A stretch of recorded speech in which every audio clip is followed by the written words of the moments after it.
Welcome back to the table. We are having an intimate conversation with Emmy-Award winning actress and director, and very talented Jasmine Guy, talking about the impact of A Different World. It is unmatched, right? The exposure to Black college life for folks who had never seen that, and just the numbers of people in the 80s who said, I want to go to a Black college too. How many times do people come up to you and say, you're the reason why I went to a Black college? It happens often, and it happens to all of us. Of course. Kadeem will get a young man saying, I became an engineer because of you. A lot of people looked at our relationship, but Whitley, Dwayne, in and out and up and down as kind of a map of how to, a roadmap of how to date in college. That's a very, and then we have the joy of diversity on our show. Right. That Kimberly Reese was going to be a doctor, and that Freddie Brooks wanted to fight for justice, and Right. You were talking about, even in the show, social justice issues then, and that's not something that we saw a lot of. There was some of that, in prime time, but that was to hear it from a young Black audience. Yes. Of actors was I think really because important. Debbie Allen, who came in on our second season as our producer, went to Howard. Right. And she said there was no such thing as not being political. That's right. At a Black school. Right. Mm-hmm. And she infused a lot of, I remember we did an episode about voting. That's when Ross Perot was up. And we did I remember us imitating the candidates. Right.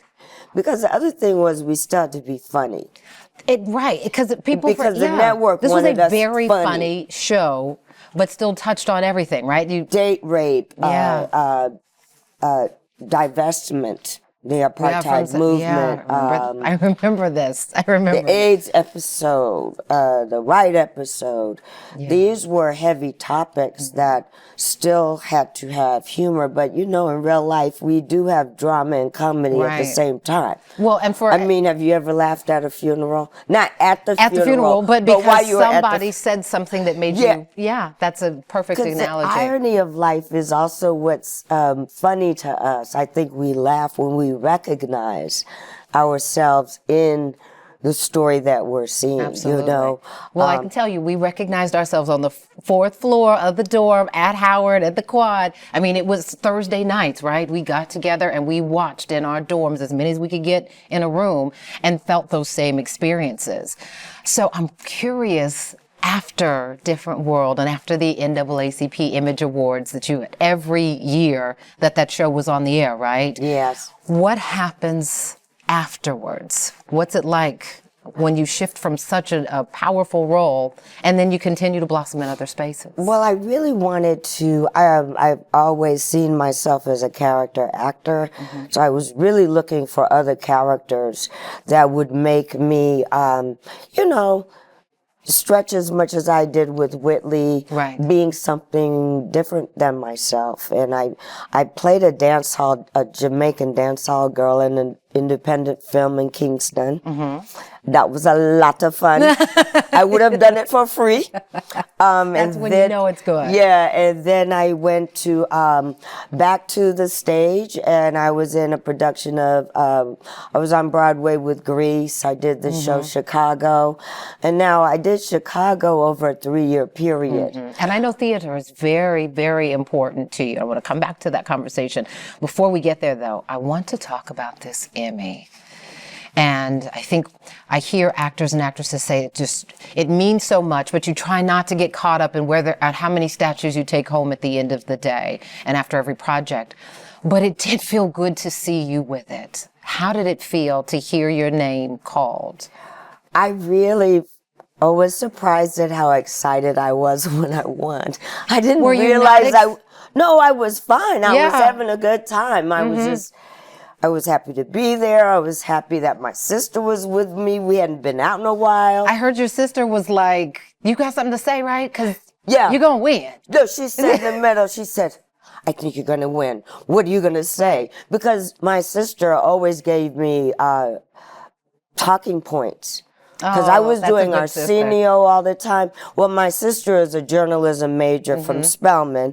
She worked at WSB. And so when I would have, you know, those 4-minute on the couch interviews, sometimes I wouldn't say what I went on to say. Right. So she talked to you. She'd say, okay, she taught me how to interview, how to answer questions without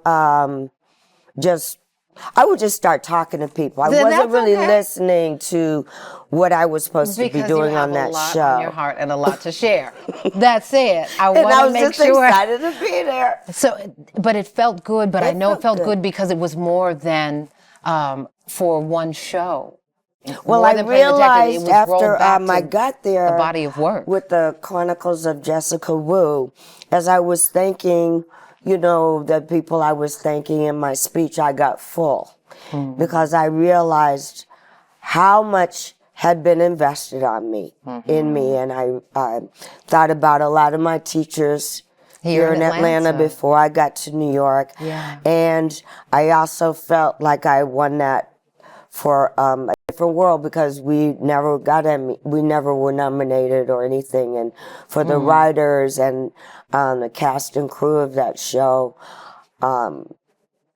I felt like it was the Emmy for all of us too. For all of this, yeah, for the entire cast, and a body of work that was not recognized for all that it did.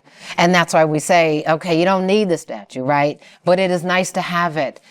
And when you get it, it feels so good for all of us. It did feel good. It feels so good for all of us. And I really think that after Corona, and then we get our heads up, and then the strikes, you know, there's been a lot of isolation in our business. Yeah, because we're not working. Right, we're going to talk about that because that pause. I understand you mastered cheesecakes and some other recipes. Yeah, but you still have so much more in theater that you've been doing. We're going to talk about that when we come back. Stay with us.